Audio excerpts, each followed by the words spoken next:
Hello everyone out there.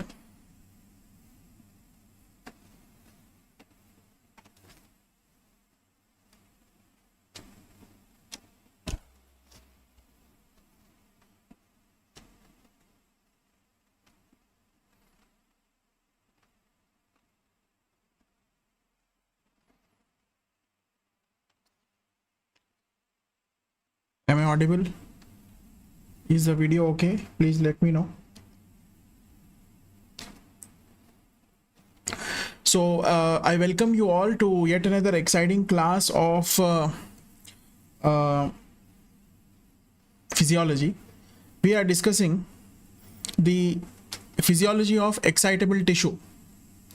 We are discussing the physiology of excitable tissue. Here we will be discussing the ionic equilibrium, the ions which are present inside the cell and outside the cell, and how is the equilibrium maintained. We shall be discussing that. That is the foremost point of today's class. And of course, we shall be also discussing the resting membrane potential in the end. Resting membrane potential that shall be discussed now. So say suppose this is a cell. This box in front of you on the screen is a cell. So we all should know one important point, that the cell is having a positive charge on the external surface. This is outside the cell. Outside the cell we have got positive charge. The positive charges outside the cell are because of the presence of sodium, high in number, high in concentration, calcium, high in concentration, potassium, low in concentration, and chloride anion, that is a negatively charged in high concentration. So if they ask you what are the ions which are present higher concentration outside the cell, sodium, calcium as cations, cation which is high concentration outside the cell, and chloride is a anion, high concentration outside the cell. What about inside the cell? Inside the cell we have got sodium. Inside the cell we have got calcium, same. Inside the cell we have got potassium. These are the anions present inside the cell. Out of these three, cations. Out of these three, the sodium is low inside the cell. The calcium is low inside the cell. The potassium is high. So intracellular potassium levels are very, very high. Intracellular potassium levels are high.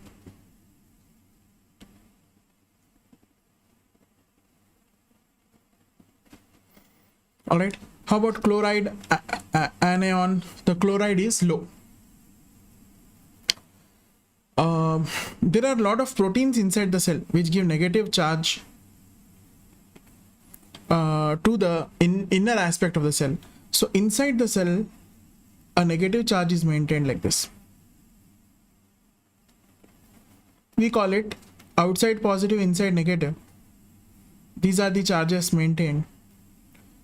And we call it the cell is in polarized state. The electrogradient, the electromechanical gradient comes to around, you will have to remember this, minus 70 millivolt inside the cell, in the cell membrane. So what is this electromechanical gradient? What is this gradient? We'll try to understand. In the chapter of excitable tissue, the first important point that we'll be discussing is the membrane potential. We'll define membrane potential first. What is membrane potential? Please remember that there is a differentiation of charges or separation of the charges across the membrane. Across the membrane, there is always a difference of charge. This difference of charge is responsible for excitability property, excitability of the tissue. This difference of charge or separation of charge gives a potential to the membrane, and this potential we measure in the form of volts. So inside the cell, it is always maintained as 70 millivolt. The membrane potential is maintained as 70 millivolt. Thus, it's a measured value. So it's a measurable value or a measured value. All right. All right. Next, we'll try to understand what is electrochemical gradient. So first is membrane potential, which is maintained as minus 70. What is electrochemical gradient? Let us try to understand. Electrochemical gradient represents that there are two forces which are acting equal and opposite direction. These two forces help in diffusion of the ions based on the chemical concentration, high to low, please remember. So this electrochemical gradient is responsible for movement of ions based on their chemical concentration, or you can call it chemical gradient. The movement is from high gradient to high side to lower side, high side to lower side, and the movement is also imparting an electrical gradient. All right, and this electrical gradient is responsible for repelling of like charges and attraction of opposite charges. So like charges repel and opposite charges attract, we already know. So this is all about electrochemical gradient. So there are two types of gradients which are working here. This electrochemical gradient is nothing but two forces, electrical force and chemical force, the electrical gradient and chemical gradient. All right. Next comes a very, very important topic of equilibrium potential. So one by one we are discussing these properties of excitability tissue. Excitable tissue. The third important property is equilibrium potential. Please remember that equilibrium potential is a potential of cell membrane. This potential is responsible for placing ions in equilibrium. Which equilibrium we are talking about? We are talking about the gradient equilibrium, equilibrium of gradient. What are the gradients? We know electrical gradient and chemical gradient. So this electrochemical gradient equilibrium is maintained at the membrane level. We call it equilibrium potential. We call it equilibrium potential. Equilibrium potential, the main property of this membrane potential is to ensure that there is no net movement of ions. So equilibrium potential means the property of a membrane to ensure that there is no movement of ions. If at all a gradient is present, with movement of ions, this gradient should become neutral. For example, initially inside very high charges are there and outside of the cell low charges are there. So ions will move from inside the cell to outside the cell to maintain equilibrium on both the sides, both inside and outside. In the end, what will happen is when the equilibrium is achieved, we say that equilibrium is achieved when there is no net movement or no net diffusion of ions from one side to the another side, inside to outside or outside to inside, whatever it is. If the equilibrium is reached, the ions have a tendency to diffuse in one particular direction, and this particular direction is based on chemical gradient or electrical forces which are acting in opposite direction. So please remember that equilibrium potential is calculated based on what is known as Nernst equation. Nernst equation. Equilibrium potential is calculated based on the Nernst equation. Next we'll talk about conduction. The next property, fourth property, is conduction. What is conductance? Represented as small g.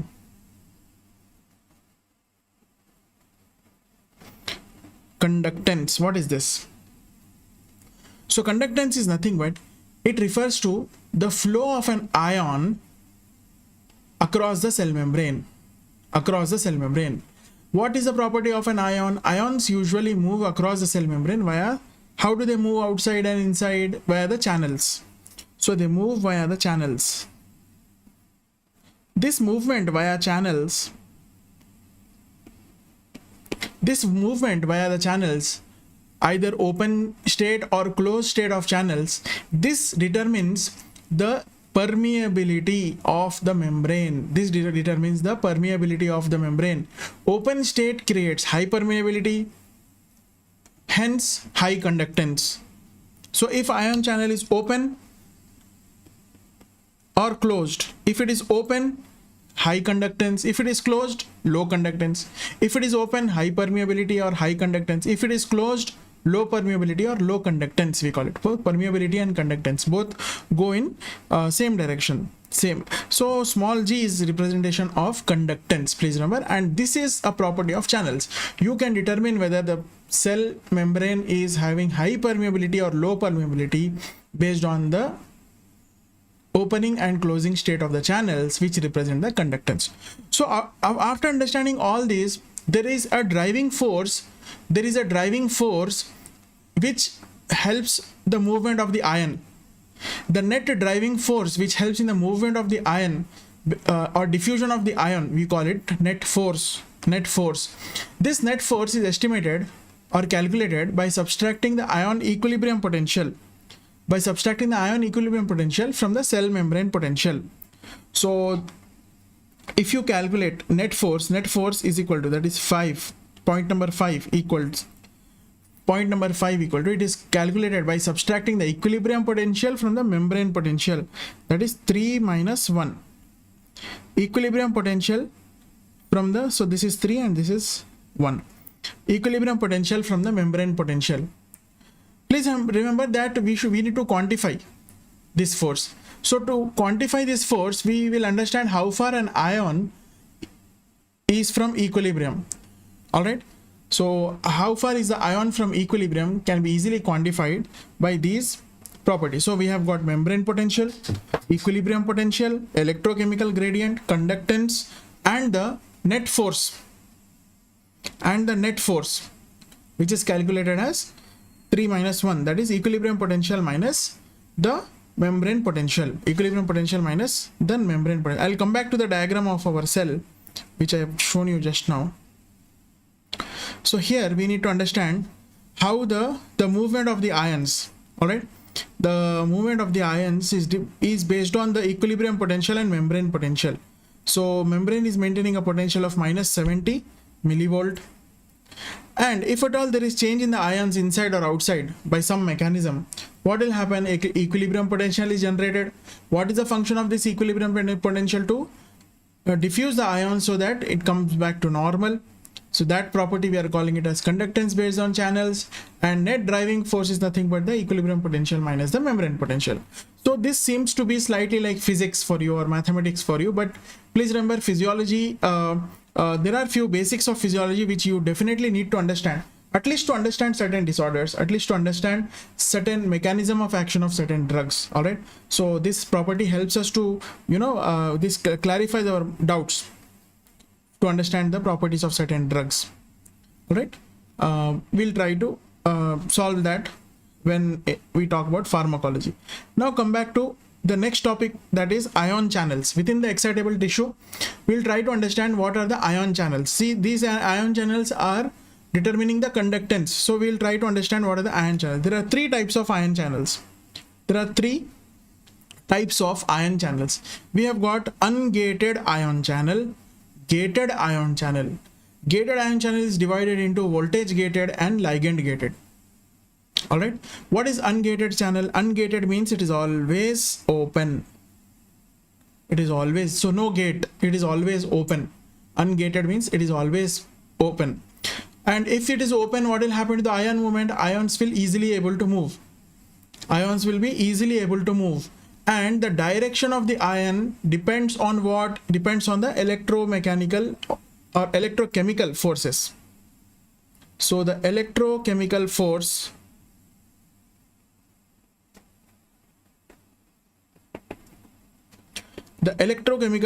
is going to determine the movement of ion channels or diffusion of ion channels. Next comes the voltage gated channel. Voltage, the name itself indicates that it will open or close based on a change in the voltage. Some change in the voltage. Can I call it potential difference? Yes. This voltage I can call it membrane potential. So membrane potential determines whether the channel can open or close. See, if it is open, obviously it will allow the diffusion of the ion. If it is closed, it will not. So any change in the membrane potential may open it or close it. So we have certain ATPase activities, enzyme activities, which are acting on this area to change the voltage of this channel, and it helps in movement of the ions. All right. Next is ligand gated channel.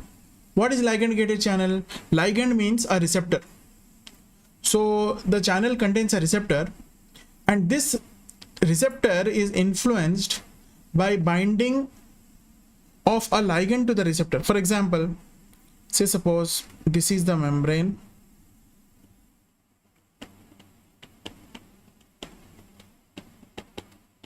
phospholipid membrane, bilayer membrane, and this is the channel. This channel now, whether it is open or closed, it depends on whether it has got a receptor on which a ligand comes and sits. It can be a chemical, hormone, or some protein, or a lipid, or anything. Alright, so this channel has got a receptor. This channel has got a receptor on which a ligand comes and sits. Once this ligand comes and sits, this channel will open and it will help in diffusion of ions. If there is no receptor sitting on the, if there is no ligand sitting on the receptor, obviously it will be closed. So under most conditions, what will happen? Most of the times what will happen, whenever a ligand comes and binds to the receptor opens up. In this diagram itself, I'll explain you the other two types of channels. So we have got voltage gated channel. So say suppose this is the voltage gated channel. A voltage gated channel, whether it is closed or open, depends on the membrane potential. There are many factors which maintain the membrane potential, and obviously those factors will help in opening or closing of the channel. Alright. Next comes the ungated channel. Ungated means always open. So ungated channels, it means that it allows free entry and exit of ions. Ungated channel is allowing free entry and exit of the ions. So this is entry of potassium. Entry of potassium. So this is a ungated channel. This is voltage gated.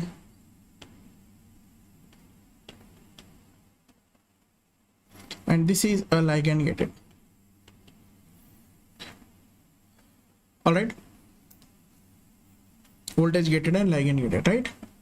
Examples of these channels I'll explain you in cardiology. In cardiac excitation of cardiac muscle, it's very easy to understand the ungated potassium channels, which are always open. Because of these channels, the cardiac potential has got a plateau, and cardiac action potential has got a slightly longer, lengthier action potential when compared to the skeletal muscle action potential.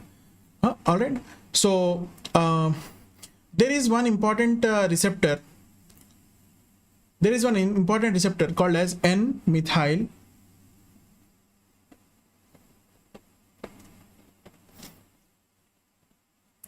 D-aspartate. This receptor we also call as NMDA receptor. This NMDA receptor has got a unique property. What is the unique property of this NMDA receptor? It has got both voltage gated as well as ion gated channel. Ligand gated channel. It has got both voltage gated and ligand gated channel. It has got both voltage gated and ligand gated channel. For example, this is the membrane.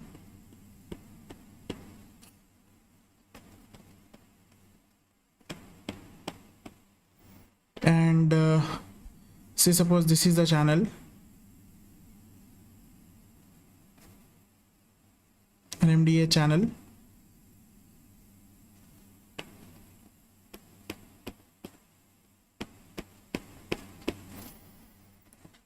So this channel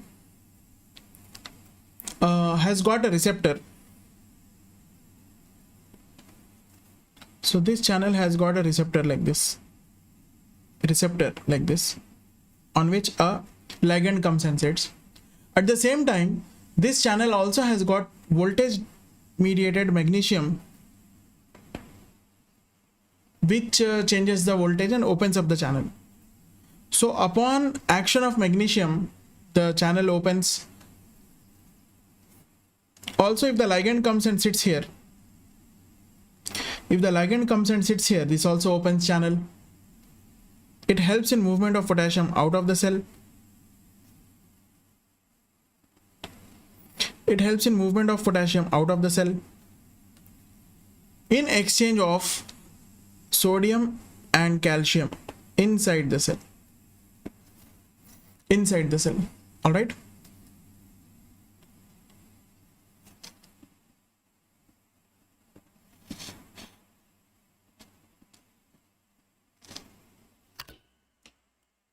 So this is an important property of NMDA receptor, which we'll be discussing further in central nervous system pharmacology. There I'll discuss NMDA receptor again. There is one disease also related to this receptor. We'll discuss that disease in detail.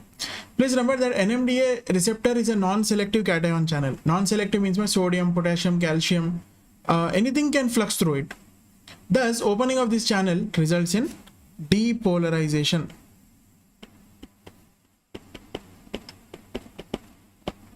It results in depolarization. All right. There is a lengthier formula to understand the equilibrium potential. We call it Nernst equation. All right, Nernst equation. Nernst equation helps us to understand the equilibrium potential. So, what is equilibrium potential is, to attain equilibrium potential, the ion has to diffuse. Ion always diffuses in the direction that brings equilibrium potential towards the equilibrium. All right, equilibrium potential, that is, it should come back to the normal equilibrium state. Till the time that equilibrium potential comes back to the normal state, the ion diffuses across the channel. And the ion diffuses across the channel, and overall conductance of the ion is directly proportional to the net force of the driving force and the permeability, that is the conductance, permeability or the conductance. This is what is the Nernst equation. We need not go into the details of Nernst equation, nobody will ask you. But here you need to understand that the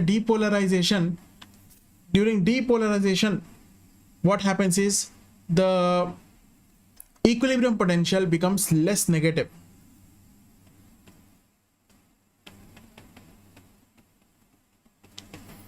What does that mean?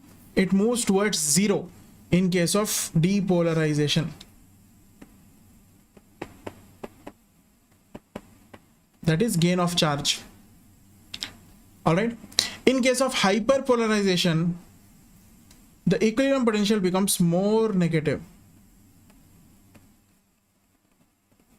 That means it is losing the charge.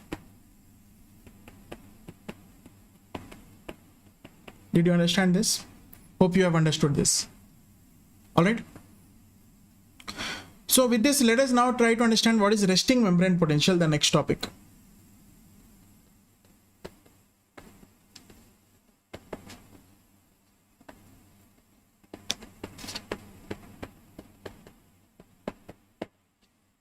Let us try to understand what is the resting membrane potential.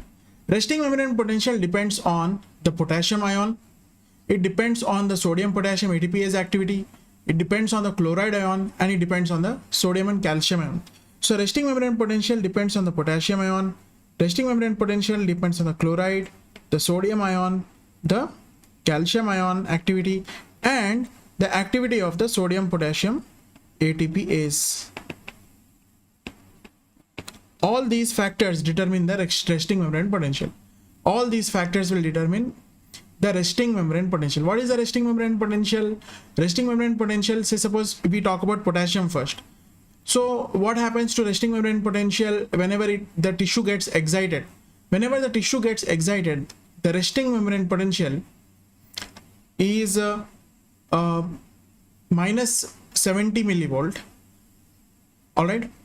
Minus 70, say suppose it is minus 70 millivolt. We are talking about nerve, resting membrane potential of a nerve. So the resting membrane potential of a nerve is minus 70 millivolts. Of a skeletal muscle, it is minus 90 millivolts. So the resting membrane potential is an excitable tissue. Whenever excitable tissue has leaking potassium ions, that is ungated potassium ion, so potassium conductance is very, very high in a resting state. So please remember this point, that at rest the movement of potassium, the potassium conductance is very, very high. Why potassium conductance is high? Because there are ungated channels for potassium which are moving the potassium outside the cell or inside the cell depending on the electrochemical gradient. So at rest, what will happen? The potassium can easily move out or come in. Because there is high conductance at resting state, so say suppose a person has hyperkalemia. Hyperkalemia causes depolarization of the cell, whereas hypokalemia opposite. All right, say suppose potassium conductance is very high because of, say suppose this is a cell and we have got potassium channels. All right, we have got potassium channels like this. So these are the potassium channels, ungated potassium channels. We all know that potassium channels are ungated, so either potassium can move in or out. Say suppose outside potassium is very, very high, very, very high, hyperkalemia. What will happen? Where will be the movement from high to low, is it not? So easily potassium will enter inside the cell, and whenever a positive charge is entering inside the cell is always negatively charged, outside the cell it is positively charged at rest. So if positive charges are moving inside the cell, you are calling it as depolarized state, depolarization. All right, that is hyperkalemia is causing depolarization. And I'll give you one more example. One more example is, say suppose hypokalemia, potassium is low outside the potassium is low. So what will happen is, through these channels, if outside it is low, when you compare inside the cell, the potassium is high. When you compare inside the cell, the potassium is high.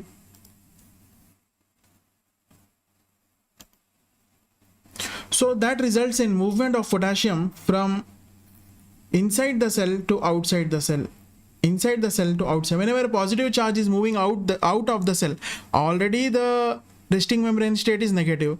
If the positive charge moves inside the cell, move outside the cell, it will become more negative, result in hyperpolarization.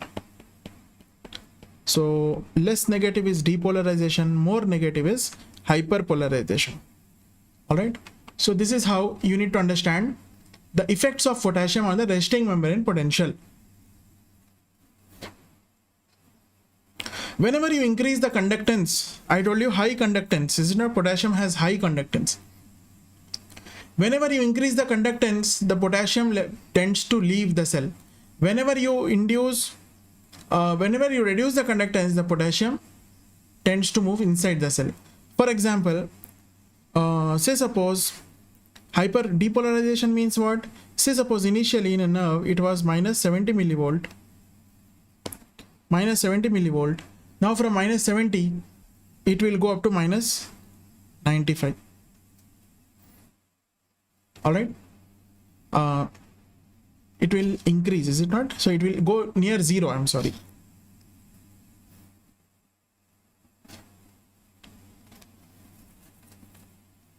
It will go near zero.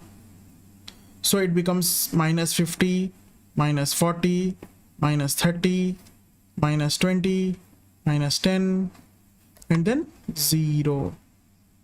And sometimes it becomes plus also. It can go beyond this also. So plus 10, plus 20, something like that. Hyperpolarization means what? Previously it was minus 70. Now it is becoming minus 80, minus 90, minus 100, something like this.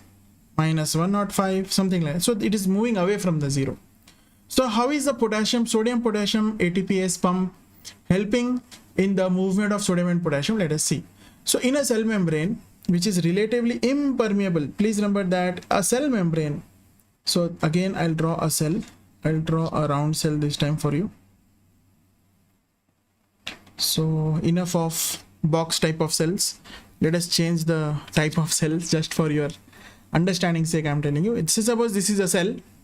This cell has got a ion channel here called as, this channel you are calling it as sodium potassium ATPase channel.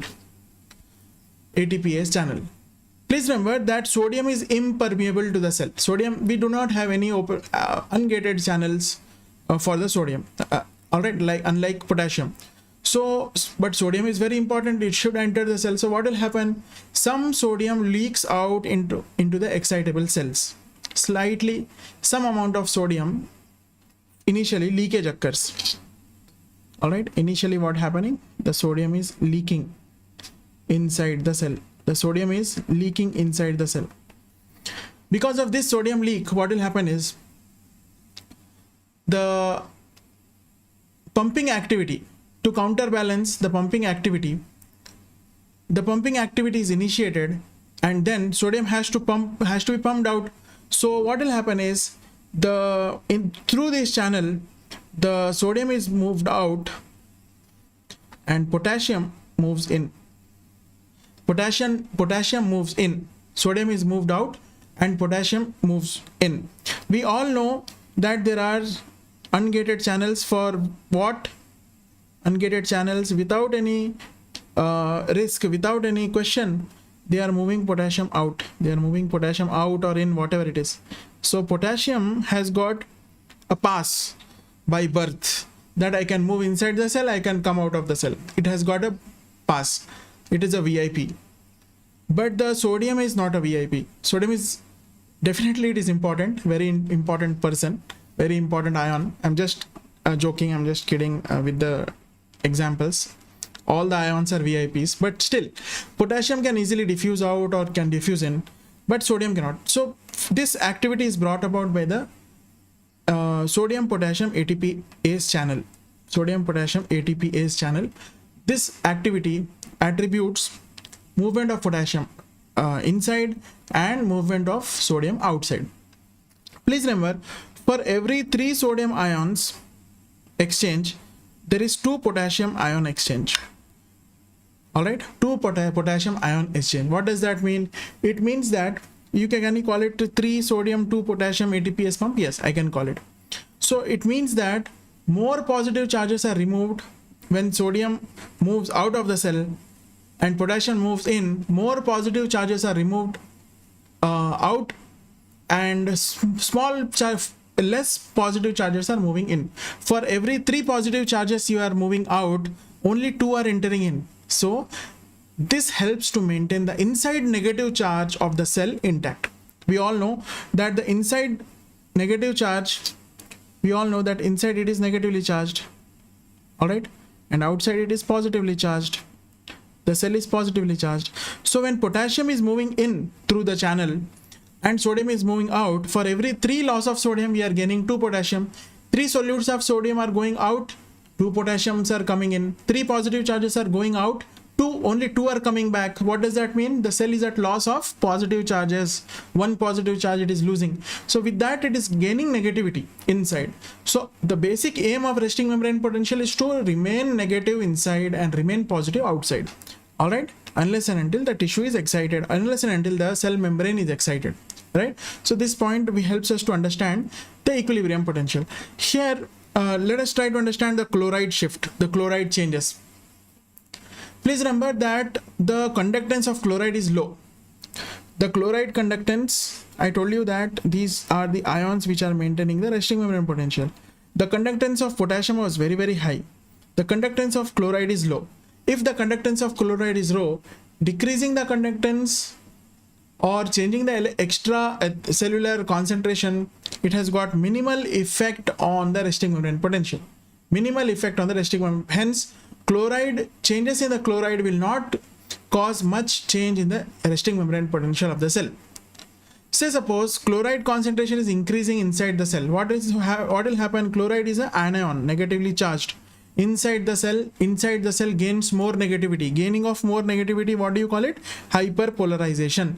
Gaining of negativity, we are calling it as hyperpolarization. So whenever the chloride increase in concentration, the cell develops hyperpolarization. Whenever chloride decreases in concentration inside the cell develops depolarization.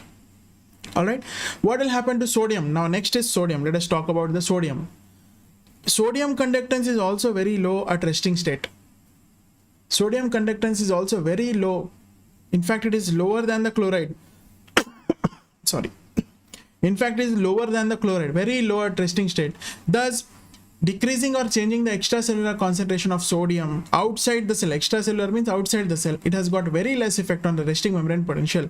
Whereas inside the cell, if you increase the sodium concentration, if inside the cell you increase the sodium concentration, more positive charge is gained and the cell becomes depolarized. I'm sorry. More positive charge is gained and the cell becomes depolarized. Whereas exactly opposite happens if you lose sodium inside the cell. If you lose sodium inside the cell, all right.